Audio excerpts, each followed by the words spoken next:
మోహన్ అది మీ బామ్మర్దీలంతా జాయిన్ అవుతుంది మొత్తం అయిపోవు కదా నువ్వు ప్రోగ్రామ్ పెట్టి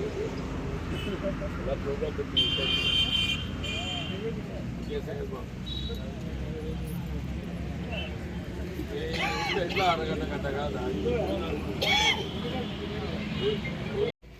ఈరోజు కాంగ్రెస్ పార్టీలో జాయిన్ అవ్వడానికి మన ముందుకు వచ్చిన బొలిశెట్టి గంగారెడ్డి గారు, ఎంఆర్ నారాయణ గారు,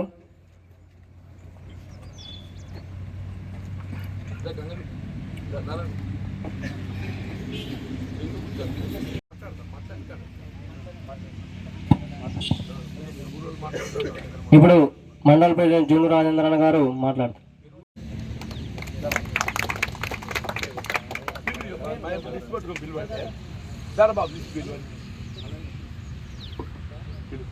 రాజేందర్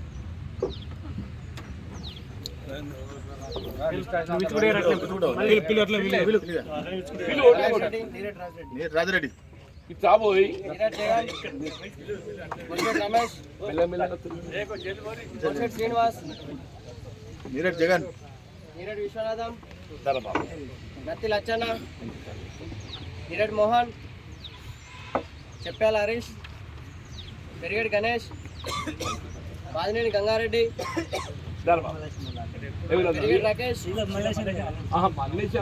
కోనగిరి నవీన్, పెరిగేడి రాకేష్, వారంపల్లి ప్రదీప్, వారంపల్లి శేఖర్, మహారాజు రాజ్ కుమార్, పెరిగేడి శ్రీకాంత్,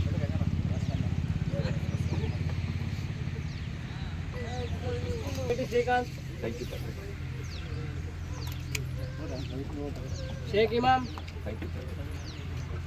దాదా మియా, మహమ్మద్, దాసరి మనోహర్, బొలిశెట్టి సాయి,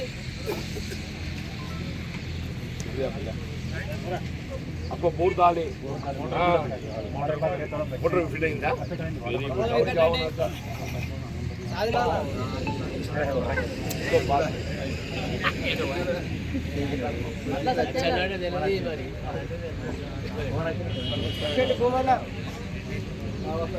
రాజు, వెంకటాచర్ మహేష్,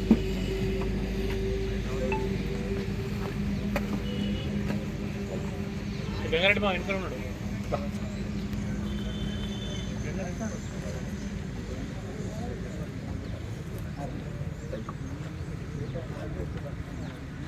అయిపోయింది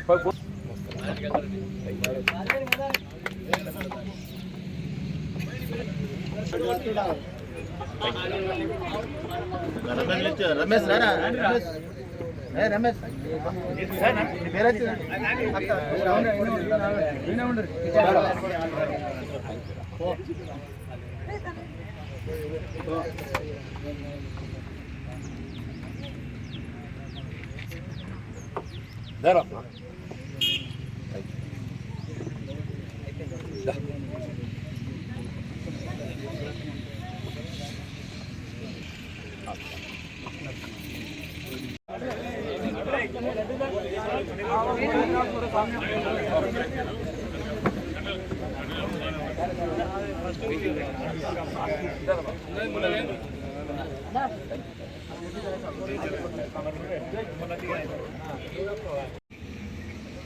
పాటిపల్లి గ్రామంలో టీఆర్ఎస్ పార్టీ నుండి కాంగ్రెస్ పార్టీలో చేరుతున్నటువంటి బొలిశెట్టి గంగారెడ్డి అన్న గారికి మరి వారితో ఉన్న మిత్రబృందం తాటిపల్లి కాంగ్రెస్ కార్యకర్తలు మరి వివిధ హోదాలో ఉన్న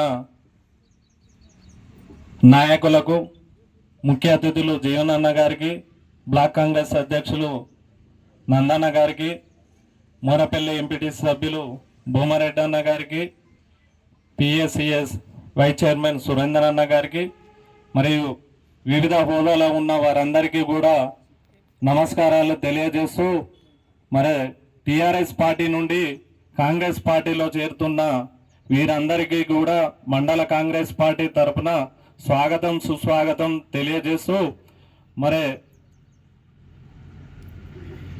మన పోయిన ఎలక్షన్లో తక్కువ ఓట్లతోటి ఓడిపోయినాం. ఇప్పుడు నిజామాబాద్ పార్లమెంటు నుంచి మనకు దాదాపు అవకాశం వస్తుంది జీవనన్న గారికి. మరి రాబోయే ఎలక్షన్లో నిజామాబాద్ పార్లమెంట్ నుంచి అన్న పోటీ చేస్తుండు. మనం అందరం కూడా గ్రామాల నుండి ఎక్కువ శాతం వ్యవసాయపైన ఆధారపడి ఉంటాం. వ్యవసాయానికి సంబంధించి మన సమస్యలన్నీ కూడా 40 సంవత్సరాల నుండి మన అన్న చూస్తుండు. కాలంలో మనకు తాగడానికి నీరు కానీ మరి పంటల కొరకు కరెంటు మోటార్ కెనాల్ పెట్టిన చరిత్ర ఉమ్మడి ఆంధ్రప్రదేశ్లో మన పెద్దలు జీవన్ రెడ్డి గారికి దక్కుతుందని చెప్పాలి తప్పదు. కొద్ది నెలల క్రితం, ఒక సంవత్సరం క్రితం టీఆర్ఎస్ పార్టీ వాళ్ళు కరెంటు వాళ్ళు వచ్చేసి మొత్తం కరెంట్లు తీసేస్తే కూడా సారు ఎమ్మెల్సీ గారు ఉండి కరెంటు వాళ్ళను బెదిరించి ఎట్లా తీస్తావో తీయనా, మీ కెనాల్ కనెక్షన్ తీసినట్టయితే నేను కెనాల్ మీద కూర్చుంటా అని చెప్పి బెదిరించి మీకు ఇవాళ సాగునీటి సౌకర్యం కల్పించిన మన పెద్దలు ప్రియతమ నాయకుడు జీవన్ రెడ్డి గారికి ఆ విలువ దక్కుతుందని సభాముఖంగా తెలియజేస్తాం. ఈరోజు 3 నెలల కాలం మన కాంగ్రెస్ ప్రభుత్వం రాష్ట్రంలో పరిపాలించబడి 3 నెలల మన జగిత్యాల నియోజకవర్గానికి ఒక 100 కోట్ల నిధులు తెచ్చిన గొప్ప వ్యక్తి మన పెద్దలు ప్రియతమ నాయకుడు జీవన్ రెడ్డి గారు అని చెప్పక తప్పదు. ఒక గుడిలే కాకుండా రోడ్ల కొరకు కానీ, మంచినీటి వసతులకు కానీ, ప్రతి విషయంలో సీసీ రోడ్లకు కానీ ఏ విషయంలో కాంప్రమైజ్ కాకుండా ప్రతి ఒక్క పని కొరకు 100 కోట్ల నిధులు ఈ 3 నెలల ప్రభుత్వంతో తెప్పించిన గొప్ప వ్యక్తిని మనం గెలిపించుకోవాల్సిన అవసరం ఎంతైనా ఉంది. గతంలో 3 నెలల క్రితం మనందరం వారి ఓటమి చవి చూసినాం. అందరం ఇవాళ పార్టీకి జాయిన్ అవుతున్నాం. అటువంటి అవకాశాన్ని ఎంపీగా మన పెద్దలు ప్రియతమ నాయకులు చూసుకుంటే నిజామాబాద్ ఎంపీ గెలిపించి మీ తాటిపల్లి మన ప్రజలు కూడా గెలుపులో భాగస్వామి కావాలని కోరుకుంటూ నాకు ఈ అవకాశం ఇచ్చిన కాంగ్రెస్ పార్టీ నాయకులను హృదయపూర్వక నమస్కారం తెలియజేసుకుంటున్నాను. తాటిపల్లి గ్రామంలోకి వెళ్ళి ఎస్ఆర్ఎస్పి కాలువ పోతుంది. పెద్దలు నందన్న గారు చెప్పినట్టు కాలువనేమో లోపల ఉంటుంది, ఊరేమో మీద ఉంటుంది. ఆ ఎస్ఆర్ఎస్పి వాటరు మన ఊరికి ఏనాడు కూడా ఉపయోగం లేనప్పుడు, ఆనాడు తెలుగుదేశం గవర్నమెంట్ ఉన్నప్పుడు తాటిపల్లి వాళ్ళు వచ్చే నీరు దాని కొరకు పెద్దలు అప్పుడు జీవన్రెడ్డి సార్ గారు కొట్లాడి, ప్రతిపక్షంలో కూడా కొట్లాడి తాటిపల్లి గ్రామానికి నీళ్ళు ఇచ్చి పంటలు వండేదానికి కృషి చేసినారు. దానికి మన తాటిపల్లి గ్రామం అనేది పూర్తిగా వ్యవసాయం మీద ఆధారపడిన కుటుంబాలు మన అందరి గత 40 ఏళ్ళకెళ్ళి సారు అందరికీ అండగా ఉంటుండు. ముఖ్యంగా మన తాటిపల్లి గ్రామం పూర్తిగా కాంగ్రెస్ పార్టీలో చేరినందుకు సంతోషం. రేపు రాబోయే ఎలక్షన్లో సారు ఎంపీగా ఉంటుండు. మొట్టమొదటి మన ఇక్కడికి వెళ్ళి నిజామాబాద్కి వెళ్ళి ఎంటర్ అయ్యేటప్పుడు మన ఫస్ట్ ఊరే ఉంటుంది కనుక ఆ రకంగా మన ఊరు నుంచి కూడా మెజార్టీ ఇవ్వాలని కోరుకుంటూ ఈ అవకాశం ఇచ్చిన మీ అందరికీ కృతజ్ఞతలు. గత ఎలక్షన్లలో మన విలేజ్ నుంచి కొద్దిగా మెజార్టీ తక్కువ వచ్చింది. దయచేసి రాబోయే ఎలక్షన్లలో జీవన్ రెడ్డి గారికి అధికంగా మెజార్టీ ఇవ్వాలి. ఎందుకంటే ఇప్పటివరకు సార్ చేసిన అభివృద్ధి పనులు ఏది చూసినా కొత్తవి కానీ పోతాయి కానీ సార్ దృష్టిలో ఉన్నాయి. మనకి ఇంకేమైనా కావాలన్నా కూడా సార్ చేయడానికి సిద్ధంగా ఉన్నాడు. కాబట్టి దయచేసి మనందరం సార్కు మెజార్టీ ఇచ్చి గెలిపాలని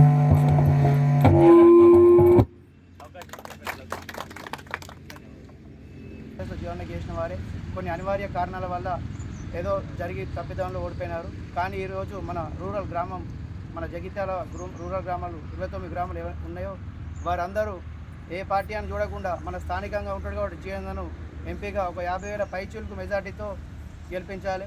ఇప్పుడు మన బీజేపీ వాళ్ళు ఏంటంటే జై శ్రీరామ్ బోలో భారత్ మాతాకి జై అనే 2 నినాదాలతో మాత్రమే ఓట్లాడుతున్నారు. వాళ్ళు చేసిన అభివృద్ధి గతంలో మనకు రైతులకు కానీ ఏమైనా అభివృద్ధితో ఓట్లాడినట్టయితే మన కాంగ్రెస్ కంటే ఎటువంటి అభివృద్ధి చేసినా మనం ఓట్లేద్దాం.